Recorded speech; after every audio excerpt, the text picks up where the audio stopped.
सरकारी अस्पताल का छोटा सा कंपाउंड। गर्मी से लोग बेहाल थे। हर तरफ अफरा तफरी थी। दवा की खिड़की के सामने लंबी लाइन थी।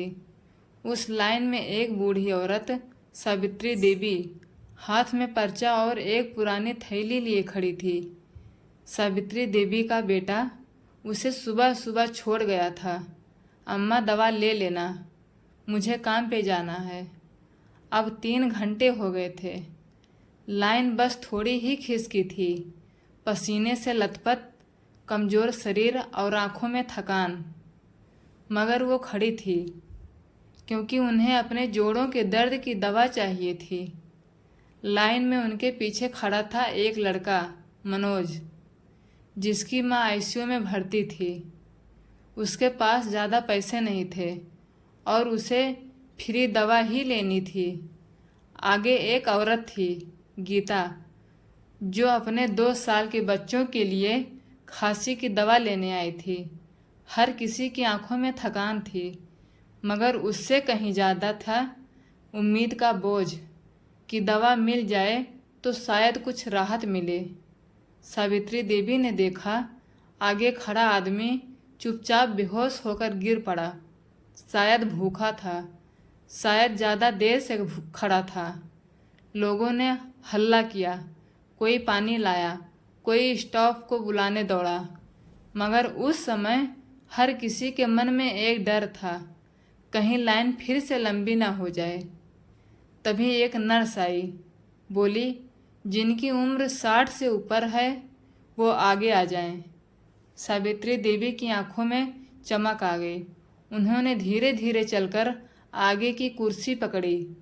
मनोज ने उन्हें सहारा देकर आगे बढ़ाया और धीरे से कहा, अम्मा, पहले आप ले लीजिए, मेरी माँ तो आईसीयू में है, आप तो अकेली आई हैं।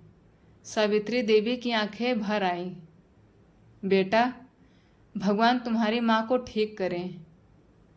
थोड़ी देर बाद जब वो दवा लेकर बाहर आई तो देखा मनोज अब भी लाइन में था।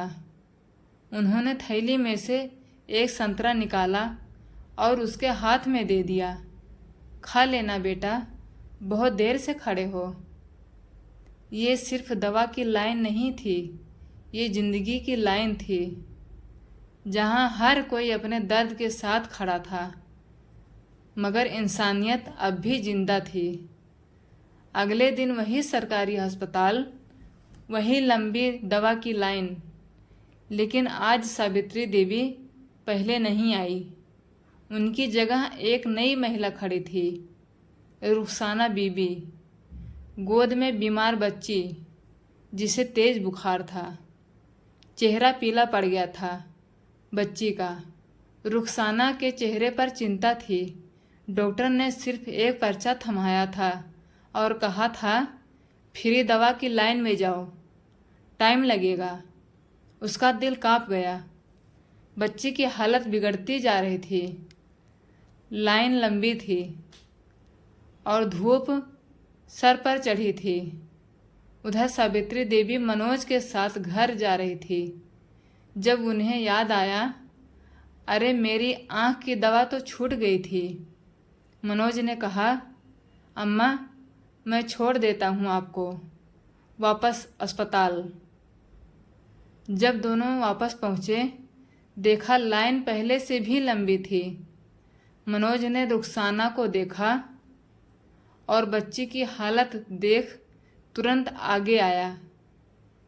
आप अंदर बैठ जाइए बहन जी, मैं लाइन में खड़ा हो जाता हूँ। रुखसाना चौंकी, नहीं भाई, मेरा काम है। काम बाद में होता है, बच्चा पहले होता है। मनोज की आवाज़ में इंसानियत थी।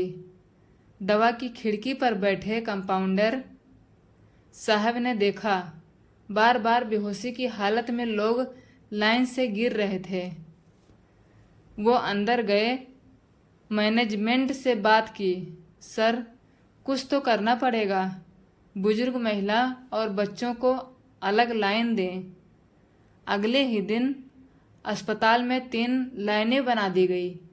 बुजुर्ग, महिलाएं, बच्चे और बाकी मरीज। अब रुखसाना को दोबारा लाइन में खड़ा नहीं होना पड़ा। सावित्री देवी को भी अब धक्का नहीं खाना पड़ता और मनोज वो अब रोज दवा वाली लाइन में खड़ा होता है, खुद के लिए नहीं, दूसरों की मदद के लिए। ये सिर्फ दवा की लाइन नहीं थी, अब ये उम्मीद की लाइन बन गई थी। 1 महीना बीत चुका था। अस्पताल की दवा की लाइन अब पहले जैसी नहीं रही। अब 3 लाइनें थी, बुजुर्गों के लिए, महिलाओं और बच्चों के लिए और सामान्य मरीजों के लिए। ये बदलाव भले छोटा था मगर इसका असर बहुत बड़ा था। मनोज अब हर सुबह अपने काम से पहले अस्पताल आता। वो उन लोगों की मदद करता जो थके हुए, बीमार या अनजान होते। कभी किसी की पर्ची पर भर देता, कभी बुजुर्ग को पानी पिला देता। एक दिन अस्पताल में एक एनजीओ टीम आई। उन्होंने देखा कि मनोज बिना किसी लालच के लोगों की मदद कर रहा है। उन्होंने मनोज से पूछा, तुम ये सब क्यों करते हो? मनोज मुस्कुराया, क्योंकि मैं जानता हूँ कि जब कोई अपना बीमार हो और आप अकेले हो तो दवा की लाइन बहुत लंबी लगती है। उस दिन से मनोज को वो एनजीओ सपोर्ट करने लगी। अब वो बाकी अस्पतालों में भी इसी तरह की व्यवस्था बनाने की मुहिम में लग गया। सावित्री देवी अब रोज घर के पास की महिलाओं को समझाती, सरकारी अस्पताल में मत डरना बेटा, अब वहाँ मदद करने वाले लोग हैं, इंसानियत अब भी जिंदा है। वो खुद अब दूसरों को हॉस्पिटल तक ले जाती थी, अपनी थैली में एक एक्स्ट्रा पानी की बोतल और कुछ बिस्किट लेकर, क्योंकि उन्हें पता था कभी किसी की भूख इंसानियत से ज़्यादा बड़ी नहीं हो सकती। एक लाइन से बदली गई जिंदगियां, जो लाइन कभी सिर्फ दवा के लिए थी, अब एक मिसाल बन गई थी। सावित्री, मनोज, रुखसाना तीनों आम लोग थे, पर उनकी सोच ने व्यवस्था को झकझोर दिया। ये सिर्फ दवा की लाइन नहीं थी, अब ये बन गई थी इंसानियत की रेखा।